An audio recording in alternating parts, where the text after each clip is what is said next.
Hi everyone, it's Don, and today I want to talk a little bit about the Symphony of the Seas from Royal Caribbean and the new port they're building in Miami specifically for this ship and one more Oasis class ship. And I want to tell you a little bit about what I like about the ship, what I didn't like about the design of the ship, and all about the new port. So let's talk about that coming up right after this.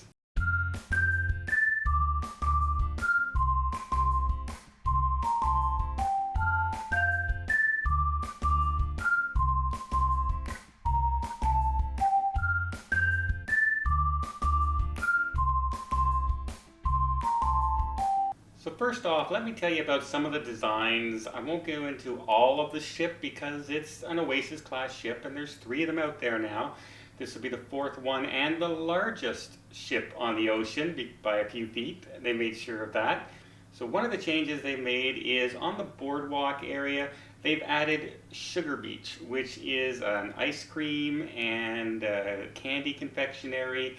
So it's one of the things that the boardwalk has been known for. It's lots of little shops that you can stop in and treat yourself to, some restaurants and things like that. Something that you would expect to find on a boardwalk, and it's sure to please the kids out there with all the sugar rushes that they're going to have from that.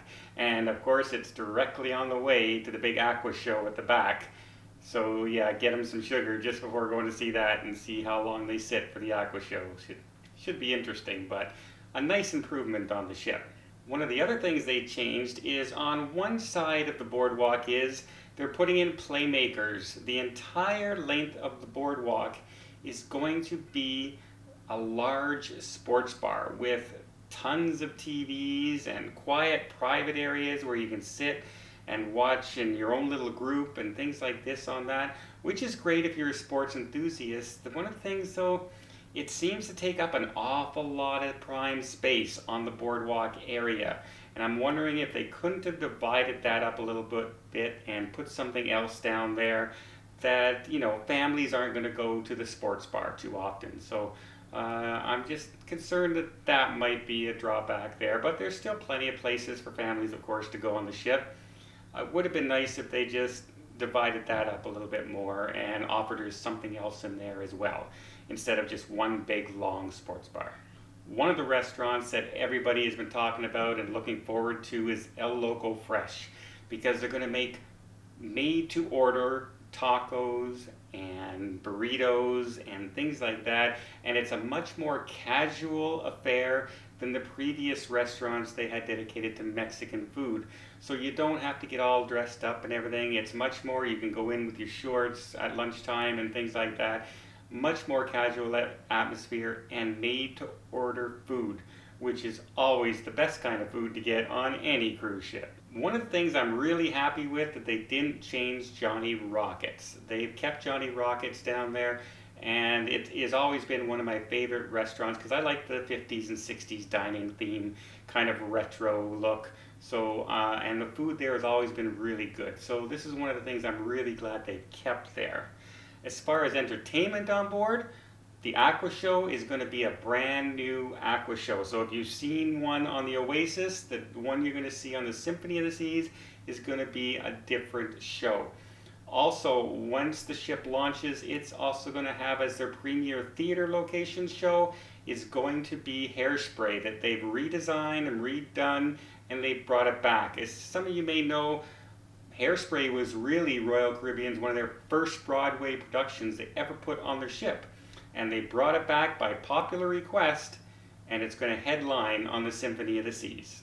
Another design choice, they've redesigned the kids' water pool area, Splashaway Bay, and it'll be a lot more open and a lot more space for the kids to run around. Another really good design choice. And in this design choice, Royal Caribbean proved that they actually listen to you and listen to people's complaints about some of their ships. The last Oasis class ship in the solarium area, they complained that there's no pool. So, rest assured, they have set a pool up on the solarium on the Symphony of the Seas. So it pays to listen to your clientele. One of the really new, neat features that's going to be on the Symphony of the Seas, besides, being, they have the skating rink, the all new show on there. They're going to have laser tag, glow in the dark laser tag for the kids and adults alike. One of the other things they're on there is they're going to have a puzzle room where you can sign up, be part of a group, and you have to escape this sunken submarine that you're part of. And it's one of those, everyone has been raving about puzzle rooms and escape rooms. They're popping up all over different cities and are very, very popular. So Royal Caribbean has brought this experience to sea, and it's going to be on the Symphony of the Seas. Royal Caribbean's newer ships all have fantastic staterooms, and they have big, huge suites and things like that. But I want to talk about two design choices they took on the Symphony of the Seas specifically that really are a standout in my opinion. First of all, no matter what stateroom you're in, you have a view.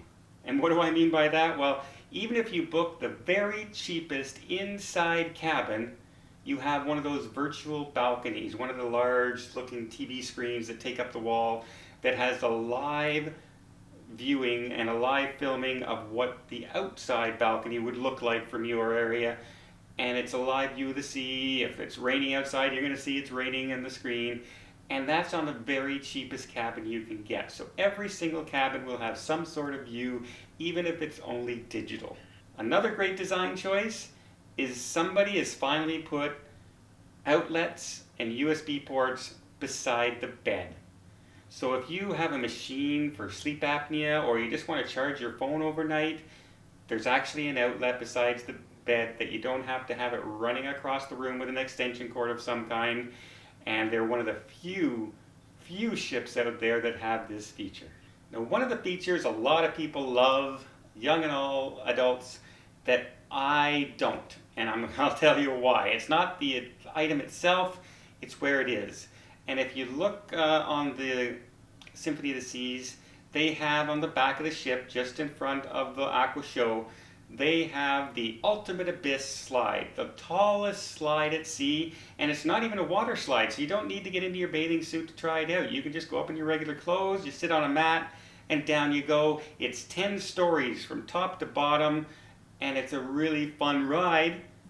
But if you've seen my video before on my favorite cabins at sea, my favorite cabin is one of the Boardwalk cabin balconies facing inside that have, 1, 2, 3 deep kind of thing, where you can see the ocean from that balcony and you can see the Aqua Show at the same time. But now with that slide there, now it's blocking your view, and it really is disruptive when you're trying to look at the Aqua Show and things like that. So I personally don't like the abyss slide there, but that's only because I want that cabin and I'm selfish that way, so I'll admit that. It's still a fun thing to have on the ship. It just kind of ruins the view for people on the balcony trying to get the ocean view. So yeah, I understand why they did it. I just wish they wouldn't have done it, but at least they haven't done it on the Oasis yet, at least until she goes into dry dock, I guess. So here's hoping they keep the Oasis the same. Now, not only have they got the newest ship and the largest ship going to Miami starting in November, they built a brand new Miami port, and it officially opens October of this year, and they built it specifically to be able to hold the Symphony of the Seas and one more Oasis class ships. So you're going to have 2 ships that can hold 11,000 people on just 2 ships. So you may be thinking, with that many people going on board on 2 ships, it's just really going to slow down embarkation. Well, rest assured, first of all, Royal Caribbean has streamlined their embarkation day, and you can get on a ship of 5,500 people faster than some cruise lines get you on a 1,500 passenger cruise ship. They really have worked at that. Now, I'm talking about the people at the desks and the people on the ships getting you on. Let's exclude the baggage handlers outside, because I get a lot of complaints at some ports from them, especially in Orlando. But that is not Royal Caribbean. They're hired by another company, but still in all, they're represented by Royal Caribbean. They represent Royal Caribbean. So I wish they'd do something about that, but they can be quite loud and rude and things like that. But once you get into the terminal, things change around completely. They're more helpful and they really have streamlined that system. And in Miami, they're supposed to, with the new terminal, have it streamlined in an even easier way. So what you're going to be able to do now, they're going to have an all new app and you're going to be able to take a selfie at home. That's going to be your picture ID for on your ship. They don't have to take your picture boarding now. So that whole process has been streamlined.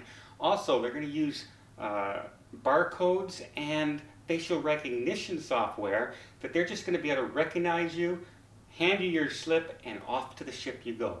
No more, they're trying to eliminate as much of standing in line as possible. So if they can even cut down their already quick process by 15-20%, that is really going to increase time. And on some of these cruise lines, you can literally drop your bag off and be on the ship in 20 minutes. And if you ever sailed about 5 years ago, that was 2 hours. So they really have streamlined on a lot of cruise lines this process. There'll probably be some bugs to work out at the beginning, but if this catches on and works, you can probably see this spread to other cruise lines very quickly. So there you go. We have a brand new port, brand new ship, 2 Oasis class ships in Miami. What more can we ask for, I guess? And some of the design choices I really, really like on the Symphony of the Seas. I just wish that slide would have been more to the side and not blocking the whole view for everyone in those cabins on the boardwalk. That's really my only really big complaint. But take it in. You get the good with the bad. You get views from your ship cabin, no matter what cabin category you're in. You get brand new restaurants. You get a new experience. For the escape room, you get new restaurants. You get brand new shows being introduced. So much more positive than what I complain about. And personally, my complaint's personal, so that's just a preference. So I hope you liked this video. If you did, please give it a thumbs up. If you want to see more videos like this and more tips, don't forget to hit that subscribe button. Until next time, have yourself a safe and a great vacation.